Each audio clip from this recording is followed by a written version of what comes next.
నమస్కారం. VS9 news కి స్వాగతం. హెడ్లైన్ చూద్దాం.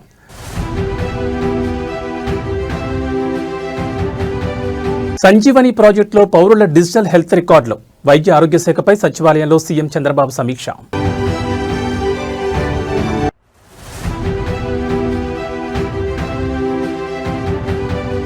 ఈ నెల 21న తెలంగాణ భవన్కు కేసీఆర్, బీఆర్ఎస్ పార్టీ ఎమ్మెల్యేలు, కార్యవర్గ సభ్యులతో సంయుక్త సమావేశం.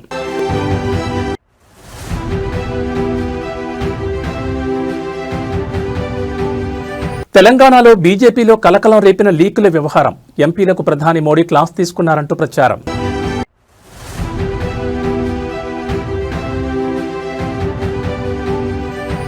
నేషనల్ హెరాల్డ్ కేసులో సోనియా, రాహుల్ గాంధీకి ఊరట. ఈడీ ఛార్జ్షీట్ను కొట్టేసిన ఢిల్లీ రౌజ్ ఎవెన్యూ కోర్ట్.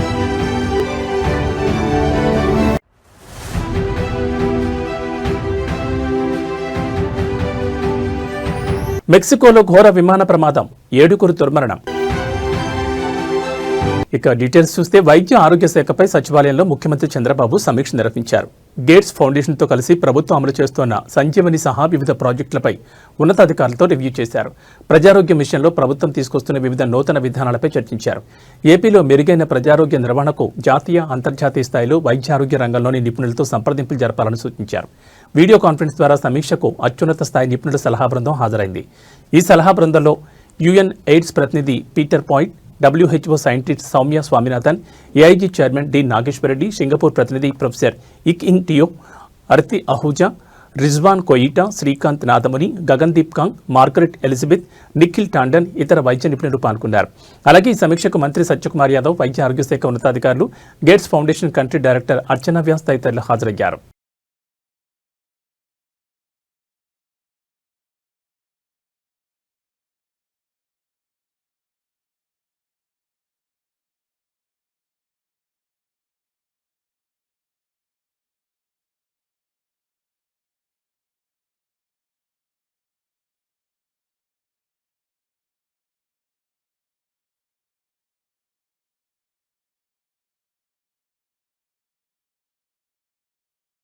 ప్రధాని మోడీతో జరిగిన తెలంగాణ బీజేపీ ఎంపీల భేటీలో వివరాలు లీక్ కావడంపై కేంద్ర మంత్రి కిషన్ రెడ్డి సీరియస్ అయ్యారు. తెలంగాణ ఎంపీలకు ప్రధాని క్లాస్ తీసుకున్నారని తప్పుడు ప్రచారం చేశారని అసహనం వ్యక్తం చేశారు.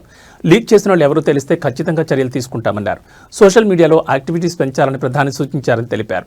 తెలంగాణలో పార్టీ బలోపేతానికి ప్రధాని సలహాలిచ్చారని చెప్పారు. ఇక ప్రధాని మోడీపై కాంగ్రెస్ అగ్రనేత రాహుల్ గాంధీ చేసిన వ్యాఖ్యలపైన కిషన్ రెడ్డి తీవ్రంగా మండిపడ్డారు. ఓట్ చోరీ సభలో రాహుల్ గాంధీ చేసిన వ్యాఖ్యలు అనైతికమని ఫైర్ అయ్యారు. ప్రధానమంత్రి స్థాయిని తగ్గించే విధంగా మాట్లాడుతున్నారని ఆగ్రహం వ్యక్తం చేశారు. లోక్సభ ప్రతిపక్ష నేతగా రాహుల్ గాంధీ ఉండడం దేశానికి దురదృష్టకరమని విమర్శించారు. రాహుల్ గాంధీ ఏదైతే వ్యాఖ్యలు చేశారో అది నరేంద్ర మోడీ గారిని మాత్రమే విమర్శించడం కాదది దేశంలో ఉన్నటువంటి 140 కోట్ల మందిని విమర్శించినట్టు వారి యొక్క వ్యాఖ్యలు ఒక ప్రధానమంత్రి లాంటి వ్యక్తికి మరి ఈ రకంగా స్థాయి తగ్గించేటువంటి ప్రయత్నం, అనైతికంగా మాట్లాడేటువంటి ప్రయత్నం రాహుల్ గాంధీ చేస్తా ఉన్నారు. ఇది చాలా దురదృష్టకరము.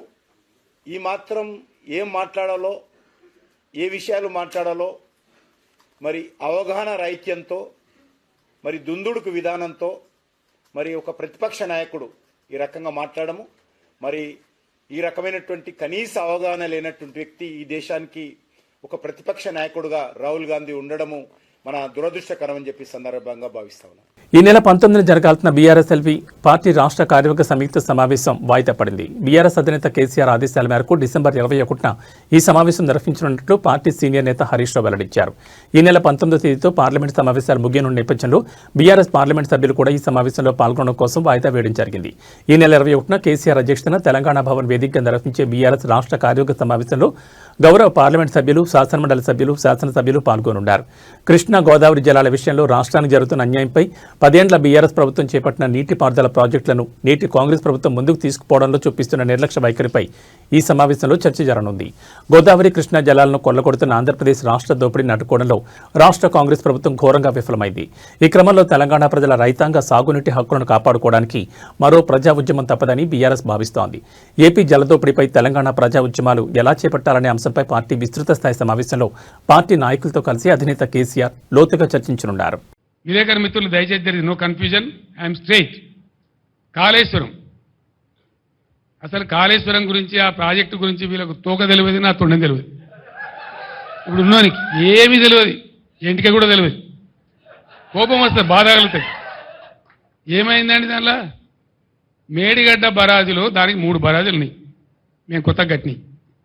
సైడ్లో కూడా ఉన్నాయి, సైడ్లో వచ్చి కలిసేటువంటి రివర్లెట్స్ ఏవైతే ఉంటాయో వాటిని కూడా చాలా ఇసుకలనే కడతాం, వాటికి పిల్లర్స్ ఉంటాయి. మొత్తం ఆ రివర్లెట్స్ కోసం కట్టినటువంటి ఉపనదుల మీద కట్టినవి కానీ, మెయిన్ గోదావరి మీద కట్టినవి కానీ, అన్ని బ్యారేజీల మీద కలిపి 300 చిల్లర ఉంటాయి ఇది పిల్లర్స్.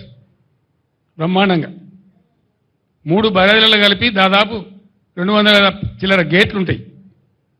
అంత పెద్ద పని అది. దాని తర్వాత ఒక్కొక్క పంప్ హౌస్ మొన్న వీళ్ళు ఒత్తిరు కదా, నంది మేడారంల వరద కాలువలో నీళ్ళు పోయడానికి. కాళేశ్వరం అయిపోయింది, మరి ఆ పంప్ ఎందుకు వచ్చినావు? మరి నేను అడుగుతా ఉన్నా, ఎట్లా వచ్చినాయి నీళ్ళు? మరి ఎందుకో వచ్చే కాళేశ్వరం లేనిదే వచ్చినాయా? మేమేం చేసినాం? మీలాగా లత్కోర పని చేయలే. మేము కడుతుంటే కాళేశ్వరం ప్రాజెక్టు కడతా ఉంటే 2 బ్యారేజీలు తెలంగాణ కాంగ్రెస్ నాయకుల యొక్క అసమర్థత వల్ల సమైక్య పాలకులు పెండింగ్లో పెట్టిన దశాబ్దాల తరబడి. ఇవి ఇక్కడ మిడ్మానర్ ప్రాజెక్టు అసంపూర్తిగా పెట్టిండ్రు, అక్కడ ఎల్లంపల్లి బారాజ్ అసంపూర్తిగా పెట్టిండ్రు. వాటిని మేము అగమేఘాల మీద కంప్లీట్ చేస్తూ ఉన్నాం. ఒక సీజన్లో మేము పనిచేస్తూ ఉంటే, కట్ట నింపుతూ ఉంటే, మాచారెడ్డి మండలంలో 25 సెంటీమీటర్ల వర్షం కురిసి పెద్ద వరద మానేరు వాగులు వచ్చేసి ఆ మిడ్మైనర్ కట్ట కొట్టుకొని పీకినారు. అది కట్టినోడు ఎవడండి? ఇలా అడ్డం పొడుగు మాట్లాడే కోమటిరెడ్డి వెంకటరెడ్డి మంత్రి, ఇలా మంత్రి. వాళ్ళ కంపెనీ, వాళ్ళ అమ్మ పేరు మీద ఉండే కంపెనీ వాళ్ళు కట్టిండ్రు. మేము మీ లెక్క చిల్లరగాల లెక్క వ్యవసాయం. మేము ఏమనుకున్నాం ఆ రోజు? మేఘాల మీద కాళేశ్వరం కంప్లీట్ కావాలి, రైతులకు నీళ్లు రావాలి, ఎంత తొందరగా వస్తే అంత మంచిది, మంచినీటి బాధ పోవాలి, సాగునీటి బాధ పోవాలి రాష్ట్రంలో అని ఆరాటపడ్డాం తప్ప మేము ఆనాడు కోమటిరెడ్డి కంపెనీ మీద కేసు పెట్టలే. మేము పెట్టకపోదుమా, అని జైలు లేకపోదుమా? మీ లెక్క చిల్లర కథ వాడానంటే. విద్యా ఐటీ శాఖ మంత్రి నారా లోకేష్ విశాఖ తెలుగుదేశం పార్టీ కార్యాలయంలో ప్రజా దర్బార్ నిర్వహించారు. వివిధ సమస్యలతో బాధపడుతున్న వారి నుంచి అర్జీలు స్వీకరించారు. విశాఖపట్నం కంచరపాలెంలోని ఓల్డ్ ఐటీఐలో ట్రైనింగ్ ఆఫీసర్గా పనిచేసి పదవి విరమణ పొందిన తనకు రిటైర్మెంట్ బెనిఫిట్స్ త్వరితగతిన అందజేసేలా చర్యలు తీసుకోవాలని లంకిరెడ్డి సతీశ్వరరెడ్డి మంత్రిని కోరారు. కోనసీమ జిల్లా ఐపోలవరం మండలం కుత్తెంతీవిలో తన 20 సెంట్ల భూమిని ఆక్రమించడంతో తీవ్ర ఇబ్బందులు ఎదుర్కొంటున్నారని, విచారించి తగిన న్యాయం చేయాలని గాలిదుర్గమ్మ విజ్ఞప్తి చేశారు. అనకాపల్లి జిల్లా రాంబెల్లి మండలం కృష్ణంపాలెం గ్రామ భూ నిర్వాసితుల సమస్యలు పరిష్కరించాలని బాధితులు మంత్రి లోకేష్ ను కలిసి విన్నవించారు. ఆయా వినతులను పరిశీలించి సమస్యల పరిష్కారం కోసం కృషి చేస్తామని లోకేష్ హామీ ఇచ్చారు.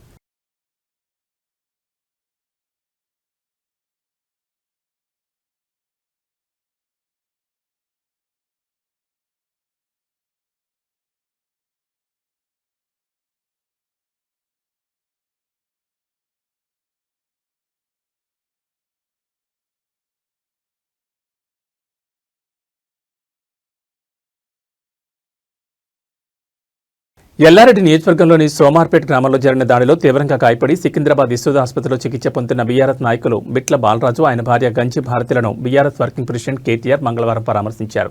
ఎల్లారెడ్డి నియోజకవర్గ మాజీ ఎమ్మెల్యే జాచాల సురేందర్తో కలిసి ఆసుపత్రికి వెళ్లిన కేటీఆర్ బాధితుల ఆరోగ్య పరిస్థితిని డాక్టర్లను అడిగి తెలుసుకున్నారు. అనంతరం ఆయన మీడియాతో మాట్లాడుతూ కాంగ్రెస్ గూండాల దాడిలో గాయపడ్డ గంజి భారతి పరిస్థితి అత్యంత విషమంగా ఉందని కేటీఆర్ ఆవేదన వ్యక్తం చేశారు. ఆమె పెల్విస్ ఎముకలు విరిగిపోయాయని, యూరినరీ బ్లోడర్ దెబ్బతిందని డాక్టర్లు తెలిపారు. ఆమెకు 3 శస్త్రచికిత్సలు చేయాల్సిందని, కనీసం 3 వారాల పాటు ఆసుపత్రిలోనే ఉండాల్సిన పరిస్థితి నెలకొందని ఆయన పేర్కొన్నారు. రాష్ట్రంలో పోలీసులు వ్యవహరిస్తున్న తీరు అత్యంత దారుణంగా, అమానవీయంగా ఉందని కేటీఆర్ ఆగ్రహం వ్యక్తం చేశారు. డీజీపీ నుండి కింది స్థాయి పోలీసు అధికారుల వరకు అందరికీ గుర్తు చేస్తున్నా, మీకు జీతాలు ఇస్తోంది ప్రజల సొమ్ముతోనే తప్ప రేవంత్ రెడ్డి ఇంట్లో సొమ్ముతోనో కాంగ్రెస్ పార్టీ సొమ్ముతోనో కాదు. ప్రజల ప్రాణాలు పోతుంటే రౌడీలు దాడులు చేస్తుంటే పోలీసులు చేష్టలుడికి చూడడం పద్ధతి కాదని హెచ్చరించారు. పోలీసులు నిశ్చేష్టులుగా వ్యవహరిస్తూ నిందితులపై చర్యలు తీసుకోకపోతే తాము కూడా తిరగబడాల్సి వస్తుందని కేటీఆర్ స్పష్టం చేశారు. ఇక దాడికి ప్రతిదాడే సమాధానం అనుకుంటే రాష్ట్రంలో శాంతి భద్రతల సమస్య తలెత్తుందని, అప్పుడు జరిగే పరిణామాలకు ప్రభుత్వమే బాధ్యత వహించాలని హెచ్చరించారు.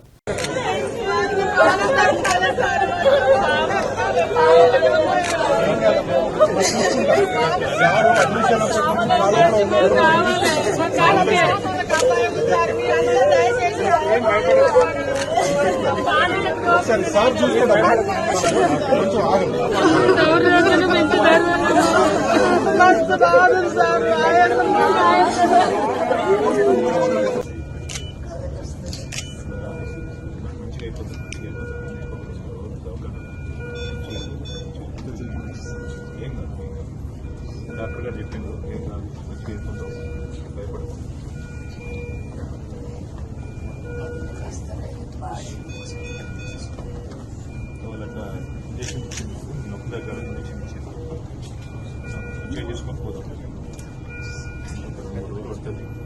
ఇంత క్రూరమైన కార్యక్రమం కాంగ్రెస్ పార్టీ నాయకులు చేసిన తర్వాత కూడా ఇవాళ ఇక్కడున్న ప్రభుత్వము ఇక్కడున్న పోలీసులు నిజంగా కూడా వారు వ్యవహరిస్తున్న తీరు అత్యంత దారుణం, అత్యంత అమానవీయం.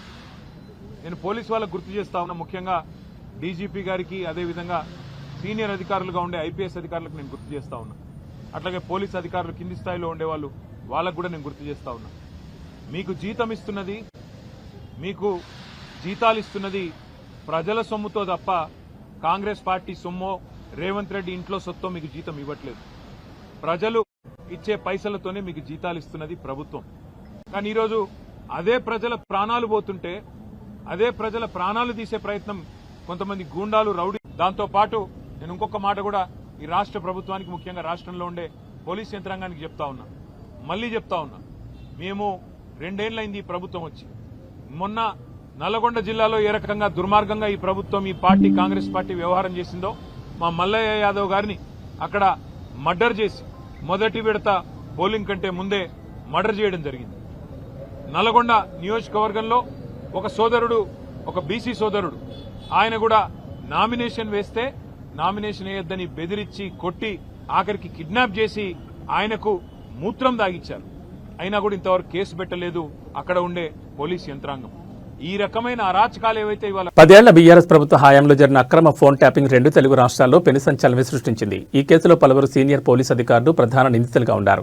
ఈ క్రమంలోనే వివిధ పార్టీ రాజకీయ నాయకులు, సెలబ్రిటీల ఫోన్ ట్యాపింగ్ లో అత్యంత కీలకంగా వ్యవహరించిన నాటి మాజీ టాస్క్ ఫోర్స్ డీసీపీ రాధాకిషన్ రావుకు మరో బిగ్ షాక్ తగిలింది. హైదరాబాద్ నగర పరిధిలోని సనత్ నగర్ లో తమ ఫ్లాట్ ను బెదిరించి దౌర్జన్యంగా రాయించుకున్నారని రాధాకిషన్ రావుపై బాధితులు పోలీసులకు ఫిర్యాదు చేశారు.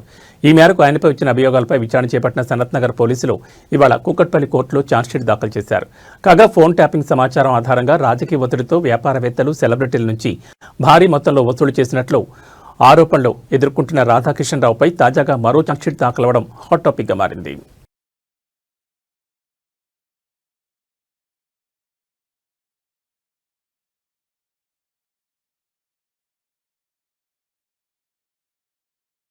టీటీడీ పరకామణి చోరీ కేసు విచారణ సందర్భంగా ఏపీ హైకోర్టు కీలక వ్యాఖ్యలు చేసింది. టీటీడీలో ఆధునిక టెక్నాలజీ, ముఖ్యంగా కృత్రిమ మేధని వినియోగంలోకి తీసుకురావాల్సిన అవసరం ఉందని స్పష్టం చేసింది.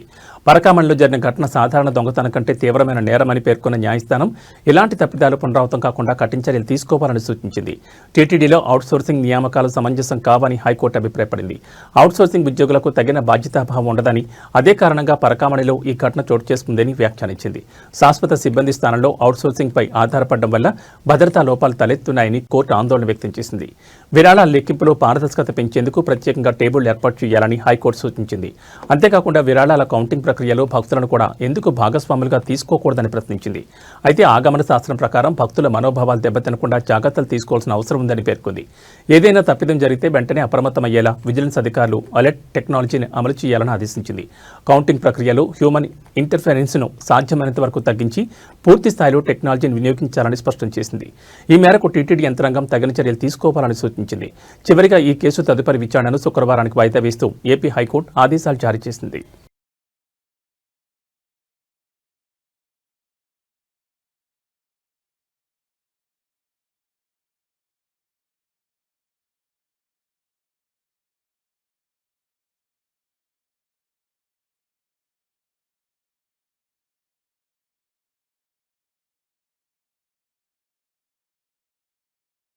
సర్పంచ్ ఎన్నికల్లో గెలిచేందుకు అభ్యర్థులు ఎంత దూరమైనా వెళుతున్నారు. ఎన్నికల్లో గెలిచేందుకు డబ్బు, మద్యం పంచడంతో పాటు తేడా వస్తే ప్రత్యర్థులపై దాడులకు సైతం పాల్పడుతున్నారు. ఇక తాజాగా నారాయణపేట జిల్లా మక్తల్ మండలం కార్వాచ్ గ్రామంలో వింత ఘటన చోటు చేసుకుంది. ఎన్నికల్లో గెలిచేందుకు తమ ఇంటి ముందు క్షుద్ర పూజలు చేశారని బీఆర్ఎస్ అభ్యర్థి వెంకటమ్మ ఆరోపించారు. ఇంటి ముందు తెల్ల ఆవాలు చనిపోయిన తర్వాత మృతదేహాలపై చల్లే స్ప్రే, మొలకెత్తిన గింజలు, ఇసుక చల్లారని చెప్పారు. తమ ఇంటి ముందే కాకుండా తమకు మద్దతు ఇస్తున్న వారి ఇంటి ముందు కూడా ఇలానే క్షుద్ర పూజలు చేస్తున్నారని ఆరోపించారు. ఏమైనా ఉంటే ప్రజాక్షేత్రంలో తేల్చుకోవాలని, కానీ ఇలాంటి పనులు చేయొద్దని అన్నారు. తమకేమైనా జరిగితే తమపై పోటీ చేసిన అభ్యర్థే బాధ్యత అని ఆగ్రహం వ్యక్తం చేశారు. ఇదిలా ఉంటే సోమవారం బ్యాలెట్ పేపర్కు క్షుద్ర పూజలు చేసిన ఘటన సైతం వైరల్ అయిన సంగతి తెలిసిందే. మక్తల్ మండలం కాచవర గ్రామం మాది. మా అభ్యర్థి నిలబెట్టిన వెంకటమ్మ గారిని మేము ఏదైనా సామరస్యకంగా ప్రజా తీర్పు మేరకు ఊర్లలో ఆల్రెడీ తిరిగి ప్రచారం అనేది జరుగుతుంది. నిన్న రాత్రి గుణంగా అందరం జరిగినాము. అయితే మా మీద ఎక్సున్న ఆకారం ఎవరైతే ఉన్నారో అవతల కాంగ్రెస్ వ్యక్తి వచ్చేసి ఇక్కడ మా ఇంటి ముందర దగ్గర తెల్ల ఆవాలు మొలకెత్తినవి, అవి ఇసుక, దాని తర్వాత దానిలో ఒకటి మామూలుగా చనిపోయిన వ్యక్తుల మీద చల్లే స్ప్రే బాటిల్, అవి దాని స్మెల్ వస్తుంది. మీరు కూడా మీడియా వాళ్ళు చూసండి. అది ఇక్కడ చల్లడం జరిగింది. మేము ఏమంటున్నామంటే ఏదైనా ప్రజా తీర్పు మేరకు చూసుకోవాలి తప్పితే ఈ విధంగా చేసి ఈ విధంగా లొంగబాటు కాదు. ఇదంతా చేయడం ఏంటంటే మా ఫ్యామిలీకి ఇతర తర్వాత రేపు ఏం జరిగినా గానీ మా ఫ్యామిలీ పూర్తిగా బాధ్యత వాళ్ళే ఉండాలి. ఏమన్నా ప్రజా తీర్పు మేరకే ఉండాలి. ఇక్కడనే కాదు, ఎవరైతే మేము ఎక్కడైతే తిరుగుతున్నామో ఆ వ్యక్తుల మీద మొత్తం జరుగుతుంది. రాత్రి 11 నుంచి 12 గంటల ప్రాంతంలో ఇది జరిగింది. ఇక్కడ మా ఇంటి ముందర ఆల్రెడీ జరిగింది. ఇక్కడ నుంచి ముందర ఒక మా ఇంటికి 100 మీటర్ల డిస్టెన్స్ లో అక్కడ కూడా జరిగింది. స్కూల్ పోలింగ్ బూత్ దగ్గరికి ఎక్కడ వెళ్తున్నామో ఆ బాటకు ఎదురుగానే వేసింది అనమాట. అంటే ఆ దాన్ని దాటి వెళ్ళాలి మనం. యాక్చువల్ గా మీరు కూడా అక్కడికి వెళ్ళి చూసుకోవచ్చు. ఇది ప్రజా తీర్పు 5 సంవత్సరాలు ఉండొచ్చు. అది సామరస్యకంగా ఈ విధంగా ఒకరికి చేసుకొని ఈ విధంగా చేసుకోవచ్చు. రేపు ఏం జరిగినా మా ఫ్యామిలీకి మాకు కానీ ఏమైనా జరిగినా కానీ పూర్తి బాధ్యత వాళ్ళదే వహించాలి. ఈ రోజు ఇంత చదువుతున్న కాలంలో కూడా వాళ్ళు ఇంకా మూఢనమ్మకాలు అనేది కరెక్ట్ అనేది కాదని మేము చెప్తున్నాం. అది వచ్చి మా ఇంటి ముందర ఆవాలు పిల్లావాలు తెచ్చి చల్లిండు. అక్కడ అశోక్ రెడ్డి వాళ్ళ ఇంటి దగ్గర చల్లిండు. ఇంకెక్కడెక్కడ చల్లిండో ఎక్కడెక్కడ. నేషనల్ హెరాల్డ్ మనీ లాండరింగ్ కేసులో కాంగ్రెస్ అగ్రనేతలు సోనియా గాంధీ, రాహుల్ గాంధీలకు తాత్కాలిక ఊరట లభించింది. ఈ కేసుకు సంబంధించి ఎన్ఫోర్స్మెంట్ డైరెక్టరేట్ దాఖలు చేసిన ఛార్జ్షీట్ను పరిగణలోకి తీసుకోవడానికి ఢిల్లీలోని రౌజ్ ఎవెన్యూ కోర్టు నిరాకరించింది. ఈ సందర్భంగా దర్యాప్తు తీరుపై న్యాయస్థానం కీలక వ్యాఖ్యలు చేసింది. ఈడీ అధికారులు ఎఫ్ఐఆర్ ఆధారంగా దర్యాప్తు చేస్తున్నారని కోర్టు ప్రశ్నించింది. కేవలం బీజేపీ నేత సుబ్రహ్మణ్యన్ స్వామి ఇచ్చిన ప్రైవేట్ ఫిర్యాదు ఆధారంగా నమోదైన కేసులో ఛార్జ్షీట్ను పరిగణలోకి తీసుకోలేమని స్పష్టం చేసింది. మెజిస్ట్రేట్ ఇచ్చిన సమన్ల ఆదేశాల మేరకు కాకుండా ఎఫ్ఐఆర్ ఆధారంగానే కేసు విచారణ జరగాలని పేర్కొంది. అయితే ఈ కేసులో తదుపరి దర్యాప్తు కొనసాగించడానికి ఈడీకి న్యాయస్థానం అనుమతి ఇచ్చింది. దర్యాప్తు నిలిపివేయలేదని స్పష్టం చేసింది. అదే సమయంలో ఈ దశలో నిందితులుగా ఉన్న సోనియా, రాహుల్ గాంధీలకు ఎఫ్ఐఆర్ కాపీని పొందే అర్హత లేదని కూడా కోర్టు పేర్కొనడం గమనార్హం. తాజా పరిణామంతో గాంధీ కుటుంబానికి ఈ కేసులో కొంత ఉపశమనం లభించినట్లయింది.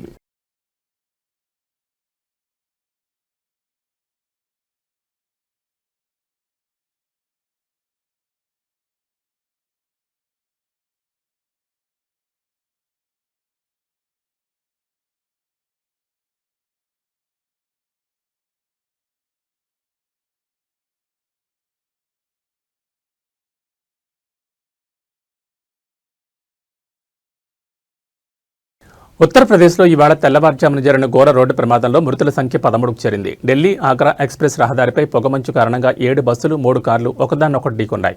ఈ క్రమంలో మంటలు చెలరేగాయి. ఈ ప్రమాదంలో తొలుత 4 మృతి చెందినట్లు అధికారులు ప్రకటించగా క్రమంగా మృతుల సంఖ్య 13కు చేరింది.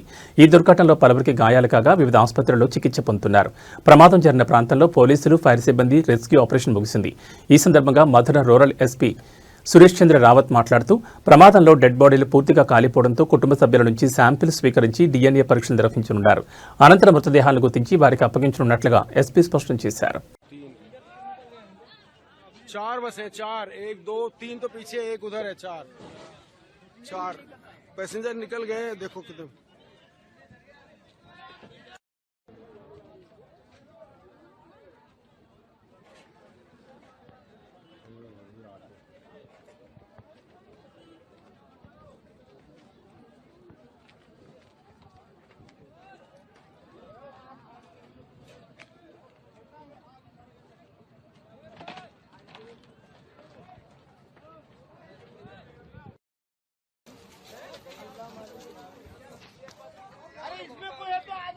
अरे कोई है नहीं क्या इसमें?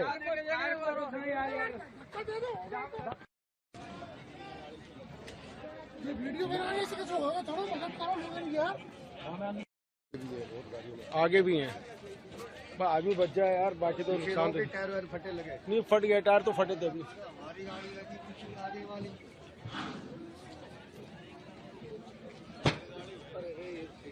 जिंदे आदमी चल रहे हैं भाई, जिंदे. हाँ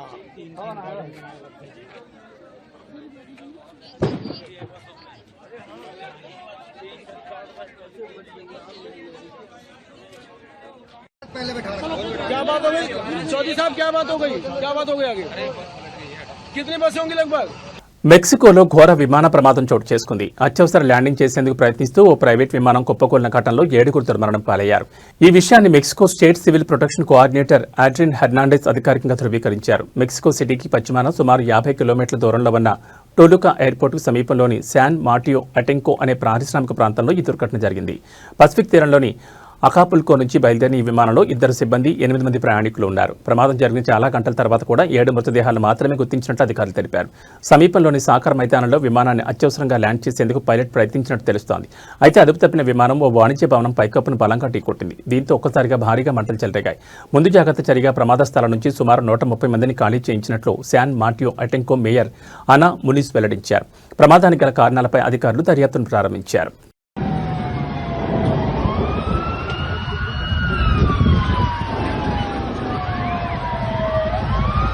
మెగా కుటుంబ కోడలు ప్రముఖ వ్యాపారవేత్త ఉపాసనకు అరుదైన గౌరవం దక్కింది. బిజినెస్ టుడే సంస్థ అందించే most powerful women in business అవార్డును ఉపాసన అందుకున్నారు. ఈ విషయాన్ని ఆమె స్వయంగా సోషల్ మీడియా వేదికగా అభిమానులతో పంచుకున్నారు. ఈ అవార్డు తనకు లభించడం ఎంతో గర్వంగా, ఎంతో బాధ్యతను గుర్తు చేసే విషయమని ఆమె పేర్కొన్నారు. అయితే ప్రస్తుతం గర్భవతిగా ఉన్న కారణంగా అవార్డు ప్రధాన కార్యక్రమానికి ప్రత్యక్షంగా హాజరు కాలేకపోయానని ఉపాసన వెల్లడించారు. ప్రయాణం చేయలేని పరిస్థితిలో ఉన్నందున ఈ కార్యక్రమానికి దూరంగా ఉండాల్సి వచ్చిందని తెలిపారు. అయితే ఈ గుర్తింపు తమ సంస్థకు, తమ టీంకు మరింత ప్రేరణ ఇస్తుందని ఆమె పేర్కొన్నారు. మానసికంగా, శారీరకంగా సానుకూల మార్పును తీసుకురావడమే తమ లక్ష్యమని, ఈ అవార్డు రోజు మరింత మెరుగ్గా పనిచేయడానికి ప్రోత్సహిస్తుందని ఉపాసన తన పోస్టులో తెలిపారు. వ్యాపారవేత్తగా రాణిస్తూనే అపోలో హాస్పిటల్స్ గ్రూప్ బాధ్యతలను సమర్థంగా నిర్వర్తిస్తున్న ఉపాసన కుటుంబ బాధ్యతలను కూడా సమతుల్యంగా చూసుకుంటున్నారు.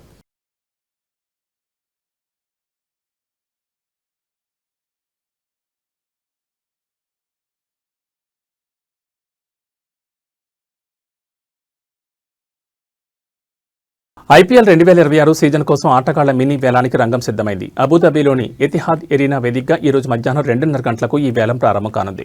మొత్తం 10 ఫ్రాంచైజీలు తమ జట్లలోని ఖాళీలను భర్తీ చేసుకునేందుకు పోటీ పడనున్నాయి. ఈసారి వేలం బరిలో మొత్తం 369 మంది ఆటగాళ్లున్నారు. Cameron Green, Venkatesh Iyer, Liam Livingstone వంటి స్టార్ ప్లేయర్లపై ఫ్రాంచైజీలు భారీ మొత్తాలు వెచ్చించే అవకాశం ఉందని విశ్లేషకులు అంచనా వేస్తున్నారు. ఇక 3 సార్లు ఛాంపియన్గా నిలిచిన కోల్కతా నైట్ రైడర్స్ అత్యధికంగా 64.3 కోట్ల పౌస్తో వేలంలోకి అడుగుపెడుతోంది. ఆ తర్వాత చెన్నై సూపర్ కింగ్స్ వద్ద 43.40 కోట్లున్నాయి. 10 ఫ్రాంచైజీలు కలిపి మొత్తం 77 స్లాట్లను భర్తీ చేయాల్సి ఉండగా వాటి వద్ద 237.55 కోట్లు అందుబాటులో ఉన్నాయి. సన్ రైజర్స్ హైదరాబాద్ 10 స్లాట్లను భర్తీ చేయాల్సి ఉండగా వారి వద్ద 25.50 కోట్ల పౌస్ ఉంది. మరోవైపు ముంబై ఇండియన్స్ అత్యల్పంగా కేవలం 2.75 కోట్ల పౌస్తో వేలంలో పాల్గొనుండడం గమనార్హం.